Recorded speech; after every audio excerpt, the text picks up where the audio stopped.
Japan's economic miracle. We all know the story, right? But what if I told you it was actually delayed by half a century? We're diving into the late 19th and early 20th centuries today for this explainer. And look, this isn't some dry history lesson. This is a full-blown economic murder mystery. A massive, ambitious nation was held back from true prosperity for decades. And the culprit? It's been hiding in plain sight the entire time. Just look at this number, 1/3. Before World War II, Japan's economy was honestly kind of pathetic. Across the Pacific, the United States was already this roaring industrial titan. But Japan, their output per worker was barely a third of that US level. Everyone assumes Japan was always this unstoppable economic powerhouse. Totally wrong. They were stagnant. And from a purely economic standpoint, it makes absolutely no sense. So, here is the million-dollar question. Why didn't the miracle happen sooner?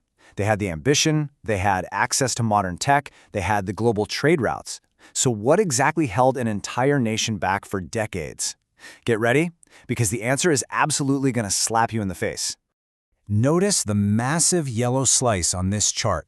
In 1885, a staggering 64% of the Japanese workforce was literally stuck in the mud, stuck in agriculture.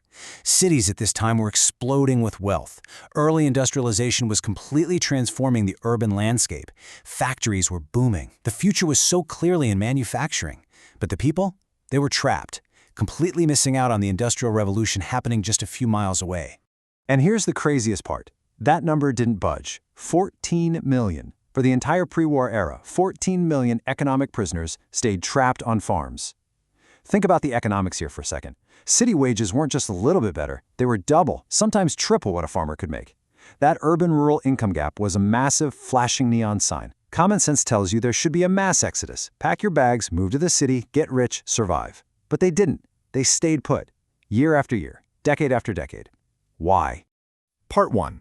The invisible culprit, patriarchy.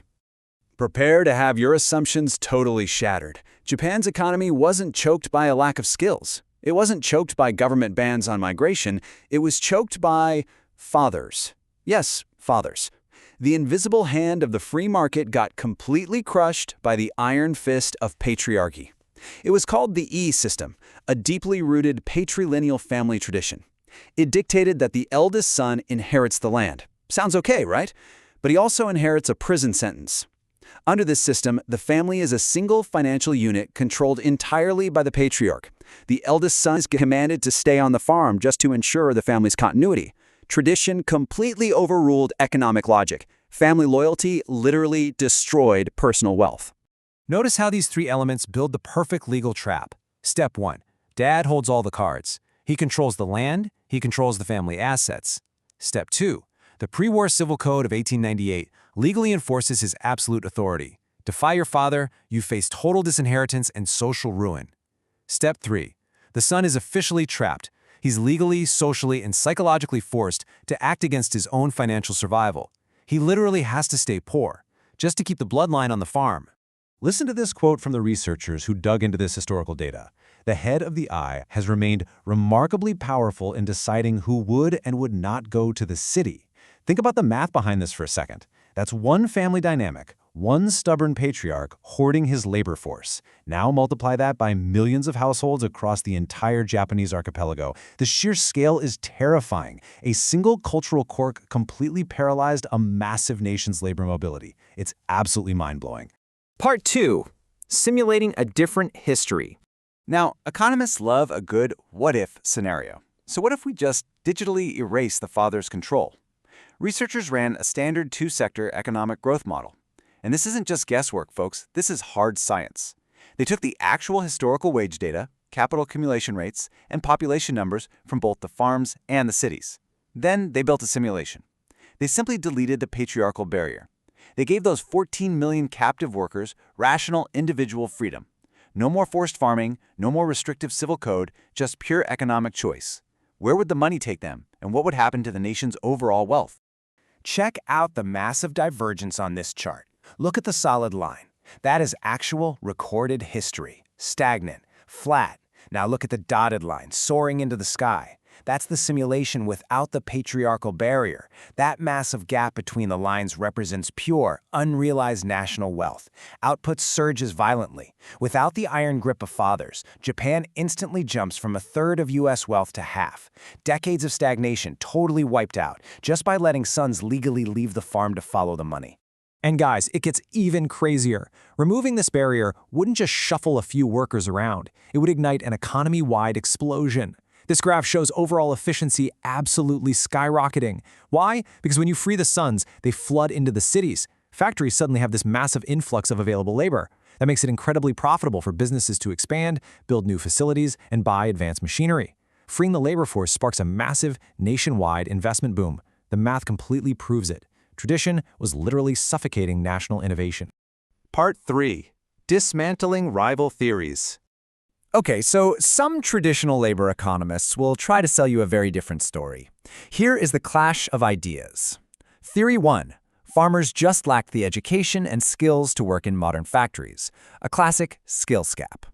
Theory 2. Our patriarchal theory. Farmers lacked the legal freedom to leave. Now, the skills theory sounds perfectly logical, right? It feels safe, it feels academic, while historical data is about to deliver a fatal slap in the face to that safe, common-sense idea. Look at these rapid-fire facts. Fast forward to the end of World War II. The 1951 land reform suddenly hands millions of tenant farmers their very own land. Economically speaking, this is the ultimate jackpot. They finally have a massive, undeniable incentive to stay and farm their own property. But what actually happened?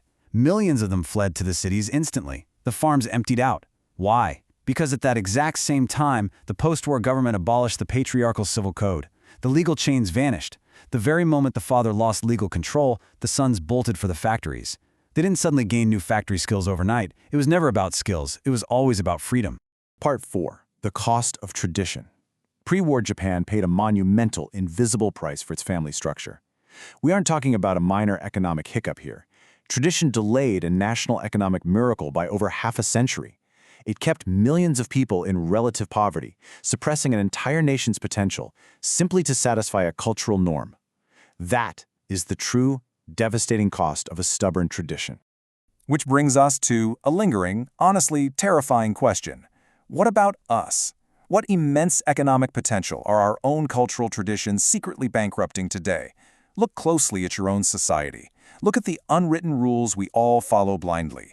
Because, as we've just seen, the biggest barriers to growth might not be laws or taxes.